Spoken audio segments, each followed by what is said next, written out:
सोलापूर शहरात सुरू असलेल्या सिमेंट रस्त्यांच्या कामाबाबत महानगरपालिकेचा नियोजन शून्य कारभार पुन्हा एकदा समोर आला आहे. रस्त्यांची कामे 40 ते 60% पूर्ण झाल्यानंतर आता महापालिकेला भूमिगत पाणीपुरवठा, ड्रेनेज, वीज, गॅस आणि इतर युटिलिटी सेवांचा आढावा घेण्याची आठवण झाली आहे. त्यामुळे अनेक ठिकाणी सुरू असलेल्या रस्त्यांची कामे थांबवण्याच्या मार्गावर असून त्याचा थेट फटका सर्वसामान्य नागरिकांना बसत आहे. महापालिकेने नुकतीच खड्डेमुक्त रस्त्यांसाठी मास्टर प्लॅन आणि विविध विभागांची संयुक्त आढावा बैठक घेत नागरिकांचा त्रास कमी करण्याचे आश्वासन दिले. मात्र ही बैठक रस्त्याची कामे सुरू होण्यापूर्वी व्हायला हवी होती, अशी तीव्र प्रतिक्रिया नागरिकांकडून व्यक्त होत आहे.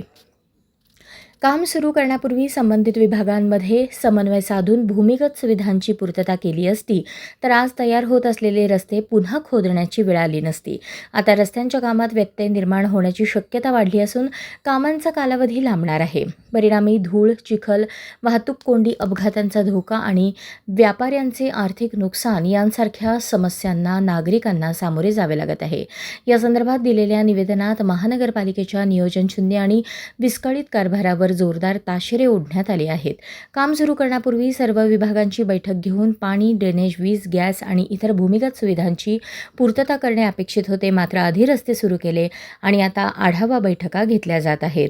निवेदनात पुढे म्हटले आहे की महापालिकेच्या नियोजनाच्या अभावामुळे कोट्यवधी रुपयांच्या विकास कामांवर प्रश्नचिन्ह निर्माण झाले आहे. घोषणांपेक्षा योग्य नियोजन आणि वेळेत कामे पूर्ण करणे महत्त्वाचे आहे. अन्यथा नागरिकांचा संयम सुटल्यास तीव्र जनआंदोलन उभारले जाईल.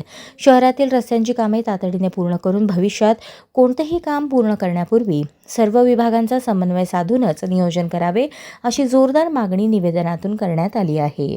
अशाच नवनवीन अपडेटसाठी जनता राज्य न्यूज चॅनलला सबस्क्राईब करा, लाईक करा आणि शेअर करायला विसरू नका.